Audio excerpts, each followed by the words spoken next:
امرت ہے تیرے بول تو پیغام زندگی،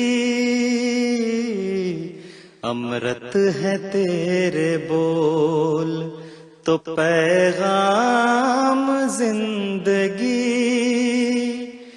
تیرے سوا نہیں کوئی آواز وقت کی،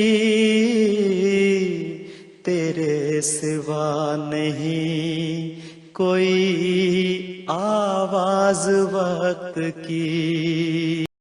بسم اللہ الرحمن الرحیم۔ ناظرین کرام السلام علیکم ورحمۃ اللہ وبرکاتہ۔ الحصار کے پلیٹ فارم سے آپ کی خدمت میں حاضر ہیں، اور علامہ اقبال صاحب کے مضمون دی ڈاکٹرن آف ایبسلیوٹ یونٹی، یعنی خدا تعالیٰ کی کامل توحید جو ہے، مکمل اور پیور توحید جو ہے، اس کا بیان، جیسا کہ اقبال نے اس کو عنوان دیا ہے کہ عبد الکریم جیلانی رحمہ اللہ نے اس کا ذکر کیا ہے۔ وہ ایک بہت بڑے اسلامک صوفی اور فلاسفر گزرے ہیں۔ تو اقبال نے، ہم نے پہلے پروگرام میں ذکر کیا تھا کہ بتا یہ رہے ہیں مغربی فلاسفرز کو اور علماء کو اور غیر مسلم علماء کو کہ اسلام اور مسلم امہ جو ہے یہ کوئی بھانج امت نہیں ہے جس نے کوئی ایسے رجال، ایسے اعلیٰ قسم کے انسان پیدا نہ کیے ہوں جنہوں نے دنیا کی علمی خدمت کی ہو۔ تو اس کا ذکر کرتے ہوئے ہم یہاں تک پہنچے تھے کہ انہوں نے ذکر کیا کہ جو مسلم انٹلیکچول تھے، انڈیپینڈنٹ تھنکرز جو تھے، وہ بھی موجود ہیں۔ تو اس سے آگے میں پیش کرتا ہوں۔ آگے علامہ صاحب لکھتے ہیں، the post Islamic history of the Arabs is a long series of glorious military exploits، یعنی مسلمانوں کی جو ہسٹری ہے، یعنی جب لوگ مسلمان ہو گئے ہیں تو وہاں سے یہ شروع کر رہے ہیں کہ وہاں سے جو تاریخ شروع ہوتی ہے تو اس تاریخ میں مسلمانوں نے بڑی جنگیں لڑیں اور ملٹری ایکسپلائٹس یعنی جنگی فتوحات جو ہیں وہ کی ہیں، which compelled them to adopt a mode of life leaving but little time for gentler conquests in the great field of science and philosophy۔ تو اس کا مختصر ترجمہ یہ ہے، کہتے ہیں کہ وہ چونکہ جنگوں میں لگے رہے تو اس لیے وہ جو اعلیٰ اور عمدہ کام تھے سائنس اور فلاسفی کی تحقیق اور تفتیش میں اور ان علوم کو آگے بڑھانے میں، اس کی طرف وہ توجہ نہیں دے سکے۔ تو اگر اس فکرے پر آپ غور کر لیں تو آپ کو سمجھ آ جائے گی کہ انہوں نے حضرت صلی اللہ علیہ وسلم کے زمانے سے لے کر تو سید عبد الکریم جیلانی رحمۃ اللہ علیہ کے زمانے تک، اور میں نے جیسا عرض کیا تھا کہ ان کا زمانہ کوئی 9ویں صدی ہجری بنتا ہے، تو وہاں تک کہ مسلمانوں کو اس بات سے بالکل ہی فارغ کر دیا ہے کہ ان کی طرف سے اس بات کی توقع کرنا کہ انہوں نے کوئی اعلیٰ خدمات فلسفی کے مضمون میں انجام دی ہوں گی یا سائنس کی دنیا میں، تو کہتے ہیں کہ نہیں، وہ تو فارغ ہی تھے۔ اور یہ فکرہ جو ہے یہ قابل غور ہے کہ the post-Islamic history of the Arabs is a long series of glorious military exploits which compelled them to adopt a mode of life leaving but little time for gentler conquests in the great field of science and philosophy۔ پھر فرماتے ہیں they did not and could not produce men like Kapila and Samkharacharya, but they zealously rebuilt the mouldering edifice of science and even attempted to add fresh stories to it۔ کہتے ہیں کہ انہوں نے کوئی کپیلا یا سمکھاراچاریہ جیسے عظیم انسان تو مسلمانوں نے پیدا نہیں کیے ان صدیوں میں، یعنی یہ ہندو جو بڑے اسکالر تھے، تو کہتے ہیں کہ ان جیسے اسکالرز تو ہم پیدا نہیں کر سکے مسلم تاریخ میں، لیکن جو مسلمان تھے انہوں نے جو سائنس کی گرتی ہوئی عمارت تھی اس کو کچھ نہ کچھ ری بلڈ کرنے کی کوشش کی، اور حتیٰ کہ کچھ ایسی کوششیں بھی کی گئیں کہ اس میں کچھ فریش سٹوریز جو ہیں وہ بھی ایڈ کر سکیں۔ تو کیا بتا رہے ہیں؟ میں نے کہا تھا کہ نادان دوست جو ہے وہ بہت خطرناک ہوتا ہے، تو یہ نادان دوست کی باتیں ہیں، اور ایک یہ بات بھی ہے کہ نادان دوست کی بھی باتیں ہیں، ایک یہ ہے کہ جو آگے جا کے جہاں یہ تان توڑیں گے وہ جب آپ مضمون دیکھیں گے تو پھر آپ اس طور پر سوچیں گے کہ وہ ایک فیکٹ آف ہسٹری بھی بیان کر رہے ہیں کہ جس کے سر صحرا باندھنا تھا، اس کے مقابل پر جب دیکھا کہ کیا دنیا کو علم کے لحاظ سے مسلمانوں نے سرو کیا ہے، تو وہ پھر آپ کو وہاں یہ مضمون سمجھ آئے گی۔ تو کہتے ہیں کہ their originality does not appear at once because the unscientific condition of the age led them to write in the spirit of expositors rather than that of independent thinkers۔ کہتے ہیں جو اس زمانے کی یعنی اسلام کے شروع سے لے کر تو آگے صدیوں تک، ایک صدی نہیں، دو صدی نہیں، صدیوں تک، یعنی وہ 10ویں صدی تک لے کے آ رہے ہیں، کہتے ہیں وہاں تک جو زمانہ تھا اس کے حالات جو تھے اس میں جس قسم کی ریکوائرمنٹ تھی مسلمان وہ جنگوں میں ہی لگے رہے۔ تو جو کچھ انہوں نے کیا وہ یہی تھا کہ کچھ وضاحتیں گزشتہ علوم جو تھے ان کے متعلق کچھ تشریحات، کچھ توضیحات جو ہیں وہ پیش کی، لیکن rather than that of independent thinkers، تو انڈیپینڈنٹ تھنکرز جو تھے وہ ان میں پیدا نہیں ہوئے۔ We wish here to illustrate their originality by considering that portion of the Islamic philosophy which has been generally condemned under the contemptuous name of mysticism۔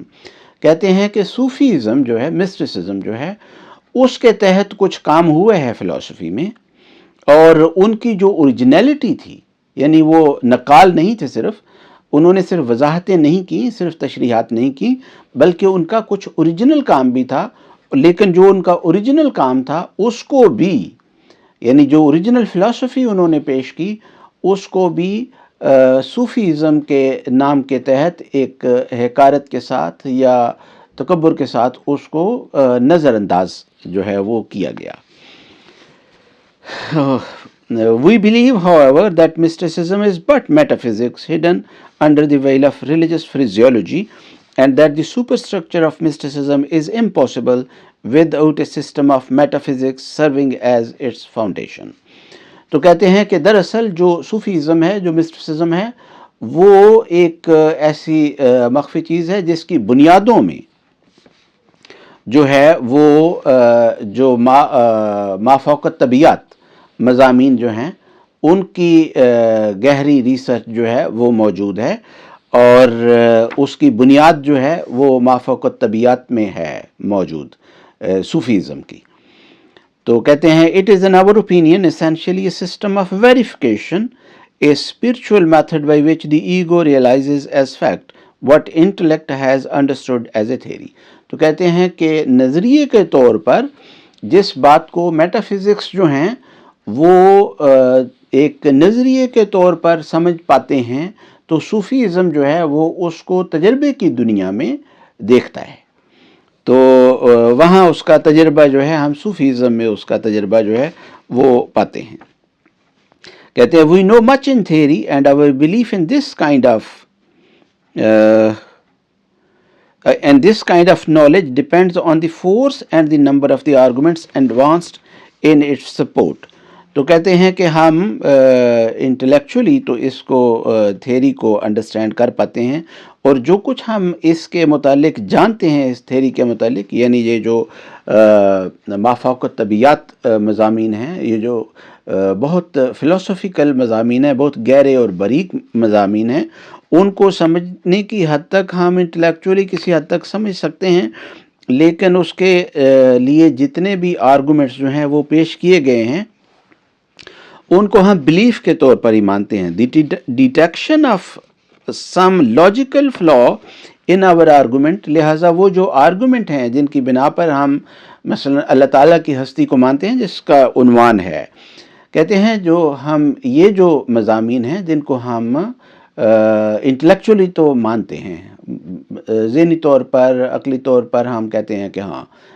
یہ درست ہے کہ خدا تعالیٰ کی ہستی جو ہے اس کو موجود ہونا چاہیے. تو کہتے ہیں اس کو ہم آرگومنٹس کی حد تک تو مانتے ہیں، لیکن ان آرگومنٹس میں جو کچھ بھی خامی، کوتاہی یا اس کے اندر کوئی گڑبڑ ہے، اس کو are the force of the argument in favour of the opposite view, یا خدا تعالیٰ کی ہستی کے نہ ہونے، یا فرشتوں کے نہ ہونے، یا دعا کے قبول نہ ہونے، یا معجزات کے وقوع پذیر نہ ہونے، ان سب کے متعلق جو اس کے خلاف آرگومنٹ ہیں، دلیلیں ہیں، وہ خواہ بہت زیادہ طاقتور ہوں. But if the ego has realized the theory، اگر ہمارے جو وجدان ہے، جو ہماری ایگو جو ہے، اس نے اس تھیوری کو ریئلائز کر لیا ہے، جس کو صوفیزم جو ہے وہ کہتا ہے کہ ہم نے اس کو ریئلائز کیا ہے، تو کہتا ہے if the theory in question has been a spiritual experience on our part، اگر ہم نے روحانی طور پر اس کا تجربہ کر لیا ہے، no argument however forcible، کوئی ایسا زبردست طاقتور جو دلیل ہے، وہ بھی نو لاجیکل فلا، یا اس کے اندر کوئی جو لاجیکل فلا ہو سکتا ہے، منطقی طور پر اس کے اندر جو کمی کوتاہی ہو سکتی ہے، can dispose us to abandon our position، تو ہم اپنی پوزیشن جو ہے کہ ایک خدا ہے اور اس کی توحید کے ہم ماننے والے ہیں، اس کو ہم ان لاجیکل فلاز کی وجہ سے، یا اس کے خلاف جو خدا تعالیٰ کی توحید اور اس کی ہستی کے خلاف جو لوگ دلائل دیتے ہیں، ان کی وجہ سے ہم اس کو چھوڑ نہیں سکتے، کیونکہ ہم نے مسٹیکلی، یعنی صوفیانہ طور پر ہم نے اس کا تجربہ جو ہے وہ کر لیا ہے. Hence mysticism appeals to a standard higher than the intellect itself، لہٰذا وہ کہتے ہیں کہ جو صوفیزم کا تجربہ ہے وہ انسانی عقل جو ہے اس سے ماورا جا کے، اس سے پرے جا کے، تو ہمیں اس پر یقین جو ہے وہ دلا دیتا ہے، اور وہ ہمارے لیے وہ زیادہ کنونسنگ ہے. This standard waiving the question of its objective existence، اب یہ جو پیچھے ہم نے یہ فقرہ پڑھا ہے کہ hence mysticism appeals to a standard higher than intellect itself، اگر ہم حضرت مسیح موعود علیہ الصلوۃ والسلام کے علم کلام سے استفادہ کریں اور وہاں سے جا کے دیکھیں کہ حضرت مسیح موعود علیہ السلام نے اس کے متعلق کیا ارشادات فرمائے ہیں، تو وہ ایک لمبا مضمون ہے. حضرت مسلم موعود رضی اللہ عنہ نے ایک مختصر شعر میں اس کو اس طور پر بیان فرمایا کہ عقل خود اندھی ہے گر نیر الہام نہ ہو. تو یہ جو مضامین ہیں خلفاء نے ان کو ایک بڑے چھوٹے سے مختصر سے شعر میں اس مضمون کو بیان کیا ہے، اور بڑے کاملیت کے ساتھ بیان کیا ہے. تو آگے یہ علامہ صاحب فرماتے ہیں this standard viewing the question of its objective existence, یعنی ایک آبجیکٹیو ایگزسٹنس جو ہے، موجودگی جو ہے کسی چیز کی، آبجیکٹیو کہتے ہیں جس میں انسان کا جو ہے اپنا باعث جو ہیں وہ نہ ہوں، بلکہ ایک غیر جانبدار کے طور پر انسان جو ہے وہ کسی چیز کو دیکھتا ہے. Is according to the mystic قلب، تو جو صوفی ہے اس کے نزدیک یہ قلبی کیفیات ہیں، اور heart the meaning of which will be explained later on, جس کے متعلق ہم بعد میں ذکر کریں گے. I shall not here dwell upon the scientific necessity of mysticism for the solution of the human enigma. تو کہتے ہیں یہ جو انسانی ریڈل ہے، یہ جو انسانی پرابلم ہے، یہ جو پزل ہے، اس کے متعلق جو سائنٹیفک نیسیسٹی ہے، یعنی ضرورت ہے مسٹیسزم کی، اس کے متعلق ہم یہاں پر زیادہ لمبی تفصیل سے بات نہیں کریں گے. اور آگے کہتے ہیں کہ but shall content myself with a brief statement of the Islamic metaphysical mysticism represented by Sheikh Abdul Karim al-Jilani in his famous work Al-Insan al-Kamil, the Perfect Man. کہتے ہیں کہ ہم جو میٹافزیکل مسٹیسزمس ہیں، جس کے متعلق شیخ عبد الکریم جیلانی رحمۃ اللہ علیہ نے اپنی کتاب انسان الکامل میں لکھا ہے، اس سے ہم اس تک ہم اپنے آپ کو محدود رکھیں گے اور اس سے باہر جا کر بات نہیں کریں گے. تو یہ جو ہے اس سارے کو پڑھنے کا مقصد یہ ہے کہ آپ کے پاس وہ ساری بیک گراؤنڈ آ جائے جس بیک گراؤنڈ میں انہوں نے جا کے آگے اس مضمون کو پیک تک پہنچایا ہے. اور وہ پیک کون سی ہے وہ ہم اس پروگرام میں ذکر کریں گے جہاں یہ ابھی 3 صفحے جو ہیں یہاں تک پہنچا ہے. ابھی اس کو تھوڑا سا اور آگے پڑھتے ہیں. کہتے ہیں ان کورسپونڈنس ود دیز 3 اسٹیجز، جن لوگوں نے حضرت مسیح موعود علیہ السلام کی کتاب اسلامی اصول کی فلسفی پڑھی ہے، اس میں جو حضرت مسیح موعود علیہ السلام نے نفس انسانی کی 3 حالتوں کا بیان فرمایا ہے، نفس امارہ، لوامہ اور مطمئنہ. تو یہاں بھی انہی سٹیجز کا لیکن ڈیفرنٹ الفاظ میں بیان کیا گیا ہے کسی حد تک، لیکن وہاں جس شان کا وہ مضمون ہے وہ جب چیزوں کو موازنہ کیا جائے، مقابلہ کیا جائے، کمپیئر کیا جائے، تب پتہ چلتا ہے کہ اصل بات کیا ہے. تو اس کی میں مثال ویسے ہی دوں گا کہ جیسے قرآن شریف میں اس بات کا ذکر ہے کہ پہلی قوموں میں بھی، پہلے انبیاء نے بھی بسم اللہ الرحمن الرحیم کے الفاظ تو استعمال کیے ہیں. رحمان کا لفظ بھی استعمال ہوتا تھا، رحیم کا لفظ بھی استعمال ہوتا تھا، اللہ کا لفظ بھی استعمال ہوتا تھا. اور بسم اللہ الرحمن الرحیم پوری ترکیب بھی قرآن شریف کہتا ہے کہ استعمال ہوئی ہے پہلے. لیکن جس رنگ میں اور جس کنٹیکسٹ میں، جس طور پر قرآن کریم میں بسم اللہ الرحمن الرحیم کو استعمال کیا گیا ہے، وہ ایک اتنا عظیم الشان مضمون ہے کہ اس کا اس بات کے ساتھ کوئی تعلق اور جوڑ بنتا ہی نہیں ہے، اس کا کوئی مقابلہ ہی نہیں ہے. تو بیان ہی وہی کیفیت ہے کہ یہاں اگرچہ وہ نفس انسانی کی 3 حالتوں کا ذکر ضرور کرتے ہیں کہ انسان الکامل میں سید عبدالکریم جیلانی نے 3 حالتوں کا ذکر کیا ہے، لیکن حضرت مسیح موعود علیہ السلام نے جس طرح اس مضمون کو اس کی عروج تک پہنچایا ہے اور جس طور پر اس کو ثابت کیا ہے اور جس طرح پر اس کو بیان کیا ہے، وہ اپنی شان اپنی جگہ پر اس کی موجود ہے، اس کا کوئی موازنہ اور مقابلہ نہیں ہے. فرماتے ہیں in correspondence with these 3 stages of the absolute development, the perfect man has 3 stages of spiritual training. ایک کامل انسان جو ہے اس کی 3 حالتیں ہوتی ہیں تربیت کی. But in his case the process of development must be the reverse, because his is the process of ascent while the absolute being had undergone essentially a process of descent. وہ کہتے ہیں کہ خدا تعالیٰ کے اوپر بھی اس قسم کی 3 حالتیں جو ہیں وہ وارد ہوتی ہیں، جس طرح کہ انسان کے اوپر یہ 3 حالتیں وارد ہوتی ہیں کہ خدا تعالیٰ کا جرنی جو ہے اس کی ذات کا وہ ڈسینٹ کی طرف ہوتا ہے، یعنی نیچے کی طرف اترتا ہے، اور انسان کا جو ہے وہ اسینٹ کی طرف یعنی اوپر کی طرف جاتا ہے. اس کو ہم آگے نکلتے ہیں. In the first stage of his spiritual progress he meditates on the name، کہ انسان جو ہے وہ پہلی جو اس کی سٹیج ہوتی ہے اس میں نیم کے اوپر جو ہے وہ غور کرتا ہے. اسٹڈیز نیچر، پھر نیچر کو پڑھتا ہے. on which it is sealed، وہ نیچر جس کے اوپر خدا تعالیٰ کی ہستی کا نقش جو ہے وہ موجود ہے. In the second stage he steps into the sphere of the attribute and in the third stage he enters the sphere of ذات. تو پھر تیسری حالت جو ہوتی ہے اس میں انسان خدا تعالیٰ کی ذات میں گم ہو جاتا ہے.